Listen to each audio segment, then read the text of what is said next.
How's it going, guys? This is Stefan from SYG Tech. I'm with Chris with the BMFA, and we have very specific questions. This is Chris from BMFA. Yeah. Hi, Chris. How are you today? I'm very well, thank you. How is the show? This is the first day of the NAC. It's been very, very busy. There's a lot of drone flyers coming through asking very similar questions to yourself, to be honest. What is the situation with the Mini 5 Pro, the green lights? The green lights on the drones. Okay, so the first thing is that the drone has a C0 rating, so it's EASA rated, which means it's allowed to be flown in the UK. So the first thing to bear in mind with that is if you modify that drone and stick a light on top, you no longer comply because you've gone outside of the C0 regulations. That's correct. So does it comply with the green flashing beacon light that you're supposed to have? And the simple answer to that is yes, it does. The Civil Aviation Authority, the UK governing body, have made it very clear that the green lights that are already on the drone when you fly it are enough. You don't need to add any more. Now the next thing is people say, well, I turn on the video and those lights turn off. That's correct. Now that's absolutely fine, and the CAA have said that is absolutely fine. What they don't want you to do is fly the entire flight with the lights off. And to be honest, we're not going to do a 30-minute flight filming constantly. That's true. We'll take off, we'll put the drone in position, we'll put record, yeah, the lights go off, then we'll stop recording, the lights come back on, we move the drone, press record, lights go off, they come back on, and so on. So as long as you're doing that, you've met the requirements, and the CAA have said they're happy with that. Yeah, and that's what the CAA have said for the UK.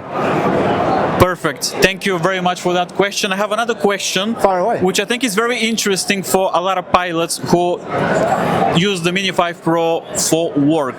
Yep.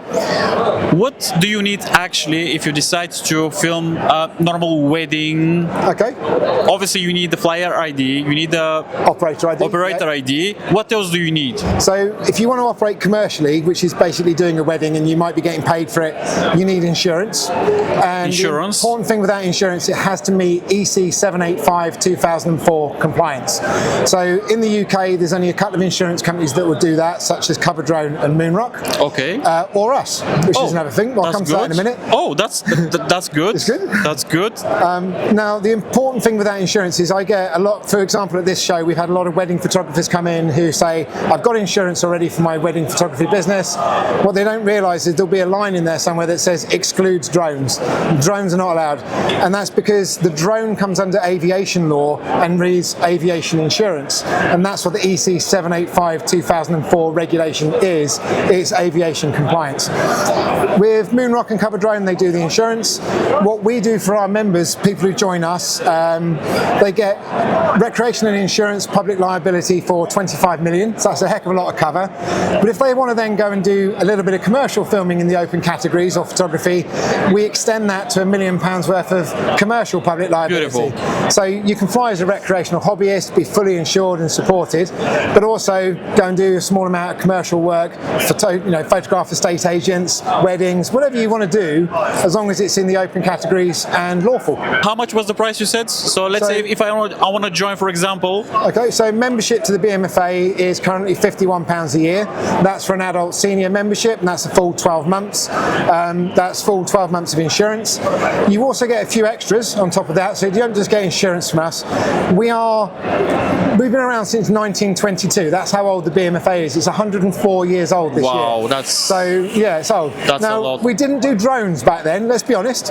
So we started with model aeroplanes, then helicopters, then drones. It's all part of the same unmanned aircraft community for us. It's all part of the same thing. So we've been around for 104 years. So you get support from people who know the industry. We've been protecting that industry. So when the CAA or anybody wants to change the rules and regulations, we take the voice of our 30,000 members and push it back and share it and enforce your opinions, basically.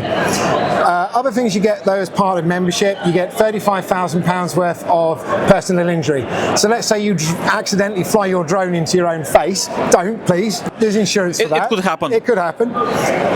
If you wanted to start a club, so we have drone clubs where people fly camera drones and so on. on, we offer extended insurance to cover groups and committees. If they've got a warehouse or a lockup that's got maybe a lawnmower in it for a flying club, you know, equipment cover. So there's extras there.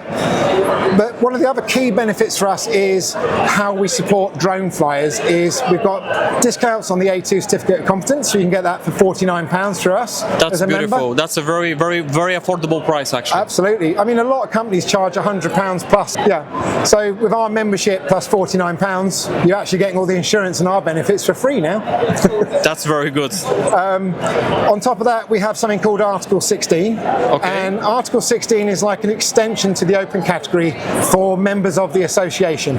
So you do have to be a member, but if you've got a slightly larger drone than 250 grams, let's say you've got something like the Air 2S, it's not C rated and it's legacy, you might be able to fly it in the A2 open category, but otherwise it defaults into the A3. Under Article 16, you can go and fly it in recreational areas such as beaches and parks. Okay. So you can take it on holiday and use it and be lawful through us. That's a very good point, because many people, they want to get the smaller drone. Yeah. But the Air 3S is a very nice drone. It's a Absolutely. A lot of people may have had these drones for a while. That's why they're called legacy drones. They're still around, and True. people still want to get the most out of flying them, and that's where we can help. That's true. Yeah. Do you have any websites that we can share to my viewers that they can check some information? I'm going to make sure to leave some links in the descriptions down below, so they can check what you do. But what you do actually is fantastic. So you've been on the market for such a long time. Yeah, 104 years. And that's a lot. So yeah, please share something if you have some information about some websites. At the beginning I said we're the BMFA, the British Model Flying Association. We're also the British Drone Flyers. We're the same company, but if you're a drone person, you're not necessarily interested in aeroplanes and helicopters, you might just want the drones. True. So that's what the British Drone Flyers is. The BritishDroneFlyers.org is our website, and there's loads of free information on there where you can get information and guidance on the rules and regulations. There's loads of videos where you'll see this muggly, ugly face helping you with rules and things, you know, like helping bust the myths, like things like the green light question and knowing, do I need this, do I need that? Exactly. It's all on there. Yeah. That's a good help. That's a good help. And also our email address is on there. If you have questions about drones, where can I fly it, what do I need, email us, we'll help you. That's what we're here for. This is the first day of the NAC. What's your expectations for tomorrow? I want to see more really excited drone people coming in and droning on, talking to us about drones and just enjoying their sport and hobby. Yeah, I think tomorrow is going to be busy because it's Sunday. First day always a little bit overwhelmed, you know, a lot of people, but I think tomorrow is going to be even better. I think there's been a lot of really good bargains and deals being struck. We're actually doing a discount on our membership. If you buy it on the stand during the show, it's £45, but so get in here quick. Perfect. I'm going to make sure to leave all the links in the descriptions down below, guys, for you. And now finally, we know all the questions because Chris answered all the questions and more important questions that everybody wants to know about the meet for the green light. And also, if you decide to fly your drone to do some weddings, some jobs, now we have all the information. So yeah, perfect. Well, Chris, thank you very much for all the information today, and we are so glad to be on the NAC today, and the vibe is just amazing. At the moment it's nearly 4:30. We're gonna finish soon, so we'll be back tomorrow. So Chris, thank you very much for all the information. Happy safe flying. And yeah, guys, I'm gonna make sure to leave all the links, and yeah, fly safe.